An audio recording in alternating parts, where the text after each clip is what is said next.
माया शर्मा माया study centre में एक बार फिर से आप सब लोगों का स्वागत करती हूँ। कैसे हैं आप सब लोग? सब बढ़िया एकदम।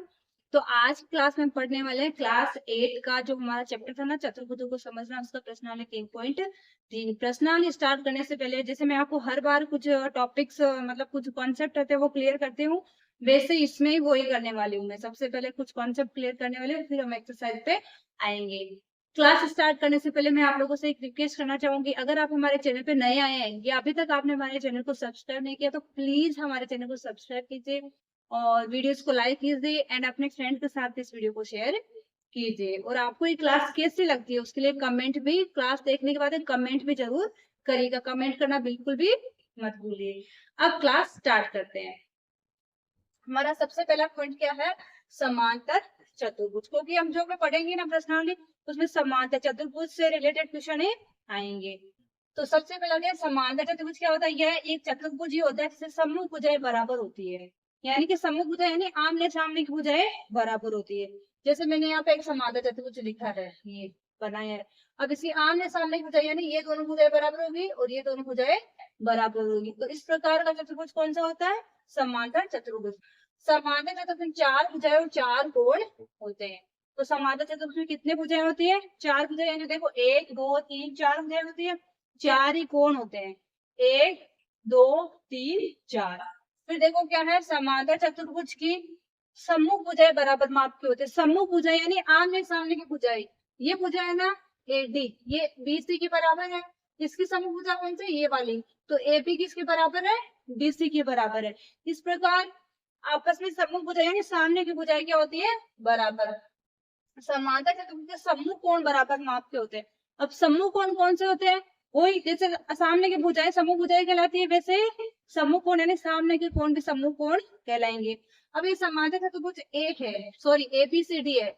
इसका कोण A ना, इसका सम्मुख कोण कौन सा है? C। ये दोनों आपस में क्या होंगे? बराबर। इसी प्रकार कोण B का सम्मुख कोण कौन सा है? D। ये दोनों आपस में क्या होंगे? बराबर। फिर देखो क्या दे रहा है? और आसन कोण क्या होते हैं? आसन कोण संपूरक होते हैं। यानी आसन कोणों का योग कितना होता है? 180।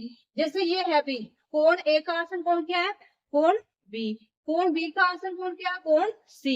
आसन कोण कौन से होते हैं? जो एक ही उभयनिष्ठ भुजा के ऊपर बने होते हैं, जिसकी ये एक भुजा है, इसके ऊपर ही दोनों कोण बन रहे हैं, तो ये कौन से होंगे? आसन कोण। और आसन कोणों का योग हमेशा और हमेशा कितना होता है? 180 डिग्री। ठीक है। अब जैसे ये इसका आसन कोण कौन सा है? ये दोनों का योग कितना होगा? 180। इस प्रकार ये आपस में क्या कहलाते हैं? ये जैसे AB की आसन भुजा क्या है? BC। एक भुजा जहाँ खत्म होती है वैसे दूसरी भुजा स्टार्ट हो जाती है, तो वो कौन सी कहलाती है? आसन भुजाएं। CD की कौन सी हो जाएगी? DA। इस प्रकार ये आसन भुजाएं कहलाती है। अब हमारा पॉइंट है समांतर चतुर्भुज के आसन कोण संपूरक होते हैं, ये तो अपन ने कर लिया। फिर है समांतर चतुर्भुज के विकर्ण एक दूसरे को समद्विभाजित करते हैं। विकर्ण क्या होते हैं? एक शीर्ष को दूसरे शीर्ष से मिलाता है, वही होता है विकर्ण। ये अब ये क्या हो रहा है? ये विकर्ण आपस में समद्विभाजित यानी समान बराबर दो भागों में बांटते हैं। अगर अपन विकर्ण खींचेंगे, इसको से मिलाएंगे, तो ये विकर्ण है ना, ये इसके बराबर होगा, ये इसके बराबर होगा, ये इसके बराबर होगा और ये इसके बराबर होगा। ये जब ये ऐसे लाइनें छोटी छोटी लाइनें करेंगे, इसका मतलब क्या होता है? वो आपस में बराबर है। तो ये इसके बराबर होगा विकर्ण, ये इसके बराबर है, ये इसके बराबर और इसके बराबर। इसका मतलब क्या? समांतर चतुर्भुज के विकर्ण जब समद्विभाजित करते हैं ना, तो दो बराबर भागों में समद्विभाजित करते हैं। समांतर चतुर्भुज का विकर्ण एक दूसरे को समद्विभाजित करते हैं। नेक्स्ट पॉइंट है पतंग एक चतुर्भुज होता है जिसमें दो आसन भुजाओं के योग बराबर होते हैं। अब अपन पतंग उड़ाते हैं ना मकर संक्रांति पे, तो पतंग सबने देखी है, ऐसे होती है, ऐसे करके ऐसे।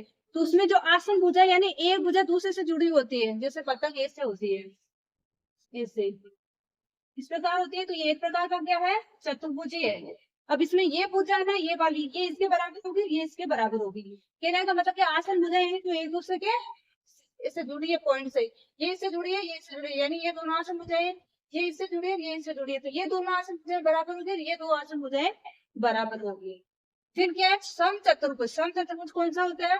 एक चतुर्भुज जिसके सभी भुजाएं बराबर माप की होती है, जिसकी सभी भुजाएं क्या होती है? बराबर होती है, वो होता है सम चतुर्भुज। अब किसकी सारी भुजाएं बराबर माप की होती है? वर्ग की। अपन को पता ही है वर्ग की चारों भुजाएं बराबर होती है, तो वर्ग एक एक प्रकार का क्या है? सम चतुर्भुज। वर्ग के सारे कोण भी समकोण होते हैं, 90-90 डिग्री के होते हैं, और वर्ग की सभी भुजाएं बराबर होती है। तो वर्ग में क्या होता है, समचतुर्भुज का गुण होता है। फिर है आयत। अब आयत क्या होता है, देखो एक आयत एक समांतर चतुर्भुज है। आयत में क्या है, एक प्रकार का समांतर चतुर्भुज ही है जिसका प्रत्येक कोण समकोण होता है। अब आयत का भी प्रत्येक कोण क्या होता है, समकोण, यानी प्रत्येक कोण कितने डिग्री का होता है, 90 डिग्री का। सब 90 के ये चार भुजाएं हैं, चारों पे चार कोण करते हैं, सब 90 डिग्री के होते हैं। समकोण का मतलब 90 डिग्री का होना। फिर लास्ट है वर्ग। अब वर्ग में देखो बहुत सारे गुण होते हैं। वर्ग हमारा भोला भाला सीधा साधा सा होता है। सबसे इजी फॉर्मूला भी वर्ग का ही होता है। वर्ग में क्या होता है, जिसमें समांतर चतुर्भुज, सम चतुर्भुज तथा आयत सभी के गुण होते हैं। ये तो एक्स्ट्रा ऑर्डिनरी है क्योंकि इसके अंदर तो आयत के गुण भी है, समांतर चतुर्भुज के गुण भी है, और सम चतुर्भुज के गुण भी है। ओके, यहाँ पे सबको क्लियर हुआ। ये सब क्लियर होने के बाद हम पढ़ेंगे हमारा प्रश्नावली 3.3, और इसके लिए मैंने एक सेपरेट वीडियो भी बनाया जिसमें आसन कोण, संपूरक, पूरक कोण और तिर्यक छेदी रेखाएं, समांतर रेखाएं, इस प्रकार मैंने वो सब जो वर्ड्स होते हैं ना, उन सब की डेफिनेशन और उनका एक्सप्लेनेशन सब अच्छे से किया है। तो आप लोग एक बार वो पीछे वाली वीडियो इसकी जरूर, इससे रिलेटेड ही वीडियो है वो, इससे रिलेटेड वीडियो जरूर देख लेना, तो आपको एक्सरसाइज करने में बहुत हेल्प मिलेगी। अब हम करेंगे एक्सरसाइज फ्री वायरिंग में। माया शर्मा, माया स्टडी सेंटर में आप सब लोगों का एक बार फिर से स्वागत करती हूँ। आज की क्लास में पढ़ने वाले हैं प्रश्नावली 3.3 जो कि क्लास 8 का है। हमारा चतुर्भुज को समझना जो चैप्टर ना, उसका प्रश्नावली 3.3, इसका इंट्रोडक्शन पार्ट मैंने करवा दिया आपको। जैसे आसन कोण कौन से होते हैं, रेखीय कोण कौन से होते हैं, समांतर चतुर्भुज क्या होता है, समांतर रेखाएं, प्रतिच्छेदी रेखाएं, वर्ग, आयत, इनसे रिलेटेड सब कुछ जो हमारी शब्दावली होती है ना, वो मैंने आपको एक बार अगर आपने नहीं देखा है तो पहले वो इसके पहले वाले क्लास देख लेना, ताकि आप लोगों को थोड़ा हेल्प मिल जाएगी। जब अपन ट्यूशन करेंगे ना तो हमें कोई भी प्रॉब्लम नहीं आएगी, क्योंकि ज्योमेट्री जो होती है, रेखा गणित होती है ना, वो पूरा उन पे डिपेंड होती है। उसमें अपन अपने हिसाब से कोई भी क्वेश्चन सॉल्व नहीं कर सकते। अपन को जब पता होगा कि आसन कोण कौन सा होता है, आसन कोणों का योग कितना होता है, पूरक कोणों का योग कितना होता है, संपूरक कोण कितने के होते हैं, वो सब पता होगा तो ही अपन, जैसे वर्ग का क्षेत्रफल, आयत का क्षेत्रफल, वर्ग का परिमाप, इस प्रकार के जो फॉर्मूलाज सब है ना, वो अपने पता होगा तो ही अपन सोल्व कर सकते हैं। तो चलिए अब हमारे चैप्टर हमारी क्लास स्टार्ट करते हैं। क्लास स्टार्ट करने से पहले मैं आप लोगों से एक रिक्वेस्ट करना चाहूंगी। अगर आप हमारे चैनल पर नए आए हैं और अभी तक आपने हमारे चैनल को सब्सक्राइब नहीं किया तो प्लीज हमारे चैनल को सब्सक्राइब कीजिए, अपने फ्रेंड्स के साथ इस वीडियो को शेयर कीजिए, और हमारे वीडियोस को लाइक भी कीजिए, ताकि हमें पता चले कि हम जो प्रयास कर रहे हैं वो सही दिशा में जा रहा है कि नहीं जा रहा। और क्लास आपको कैसी लगी उसके लिए कमेंट भी जरूर कीजिएगा। आज ही हमारी क्लास की शुरुआत एकदम सुबह सुबह हो रही है। जब मैं क्लास शूट कर रही हूँ तब एकदम सुबह का टाइम है। तो चलिए आज की क्लास स्टार्ट करते हैं। सबसे पहला हमारा क्वेश्चन क्या है, एबीसीडी एक समांतर चतुर्भुज है। तो अपन ने क्या पढ़ा था कल, समांतर चतुर्भुज क्या होता है, जिसमें आमने सामने की भुजाएं यानी सम्मुख भुजाएं बराबर होती है, सम्मुख कोण बराबर होते हैं, और विकर्ण परस्पर समद्विभाजित करते हैं। अपन ने वो इंट्रोडक्शन में वही तो पढ़ा था ना, उससे रिलेटेड ही क्वेश्चन आएंगे। देखो पहला क्वेश्चन वही है, प्रत्येक कथन को परिभाषा या प्रयोग किए गए गुण द्वारा पूरा कीजिए। तो सबसे पहला क्या है, एडी। अब देखिए एडी क्या है, एडी एक भुजा है। अब समानता से चुपके सामने की भुजा कौन सी, एडी की, बीसी। तो ये दोनों आपस में क्या होगी, बराबर। मैंने आपको कल जब क्लास में लिखा है तो क्या लिखा था, समांतर चतुर्भुज सम्मुख भुजाएं बराबर होती है। तो ये भुजा इससे सम्मुख यानी सामने की भुजा बीसी है, तो इसमें हमारे क्या आ जाएगा, पहले वाले में एडी बराबर बीसी। अब ये क्यों है उसका गुण भी हमें बताना है। तो समांतर चतुर्भुज से सम्मुख भुजाएं क्या होती है, बराबर। उसकी सम्मुख भुजाएं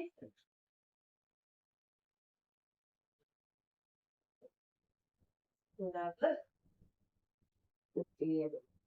अब ये नहीं कि केवल ये भुजा ही बराबर है, अगर इस भुजा के बारे में बात होती ना, इसके बारे में, तो इससे सम्मुख भुजा ये थी, तो ये दोनों भी आपस में क्या है, बराबर है।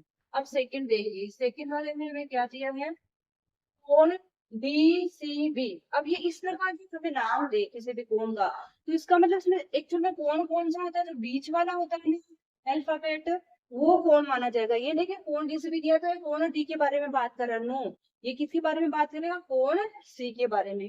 तो हमें इसका सेम इसके जैसा एक कोण बताना है। क्योंकि अपन ने क्या पढ़ा है, समांतर चतुर्भुज के समूह कोण बराबर होते हैं। तो कोण सी का समूह कौन सा है, कोण ए।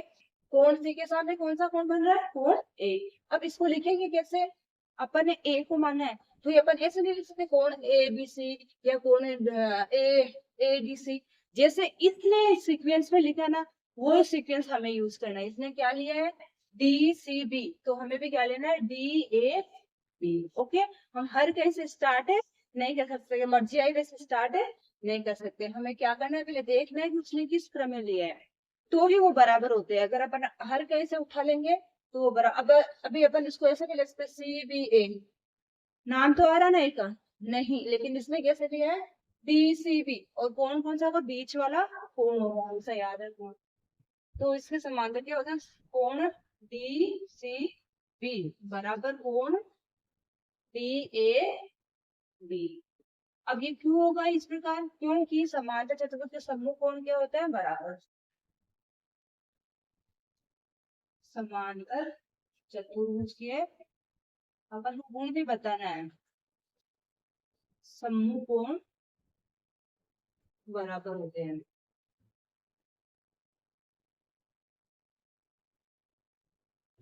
भुजाएं बराबर होते हैं, समूह कोण भी क्या होते हैं, बराबर।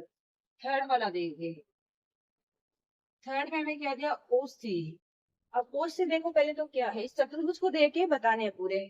ओ सी किधर है, ये समांतर चतुर्भुज का एक विकर्ण था। तो देखो दो बराबर भागों में बट रहा है, यहाँ से यहाँ तक ओ सी, यानी कि यहाँ तक ये मिडिल पॉइंट है, इनका मध्य बिंदु है ओ। ये यहाँ से यहाँ तक है, फिर ये यहाँ से यहाँ तक है। अब इसने क्या दिया, ओ सी, तो दूसरा इसका बराबर क्या हो जाएगा, ओ ए, यानी विकर्ण है, दो बराबर भागों में बट रहे हैं, समद्विभाजित हो रहे हैं। इसका मतलब ये विकर्ण इसके बराबर है और ये विकर्ण इसके बराबर है, चाहे उसको दो भागों में बांट देंगे तो भी जो दो भाग है ना वो आपस में क्या होंगे, बराबर होंगे। तो इसमें क्या हो जाएगा, ओ सी बराबर ओ ए। अब इसका भी वैसे लेना सीक्वेंस जैसे इसने दिया है, उसने ओ सी दिया है तो हमें ओ ए लेना है, ए ओ नहीं लेना। ओके, इसका ध्यान रखना।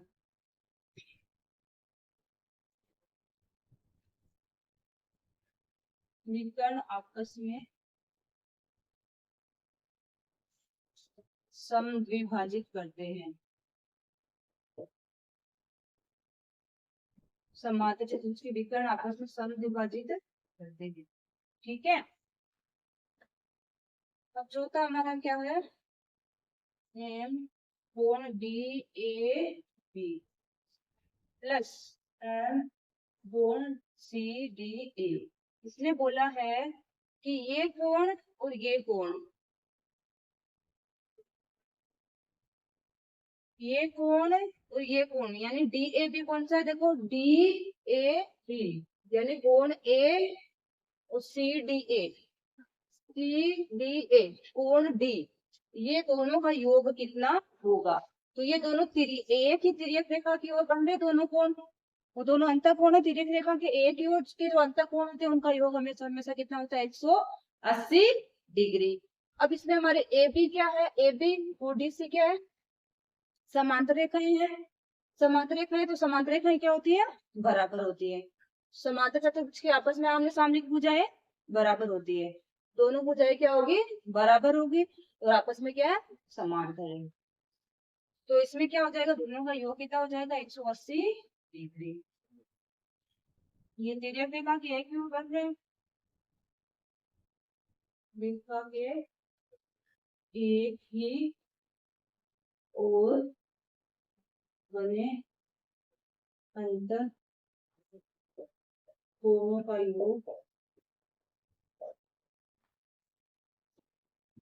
योग 180 डिग्री होता है।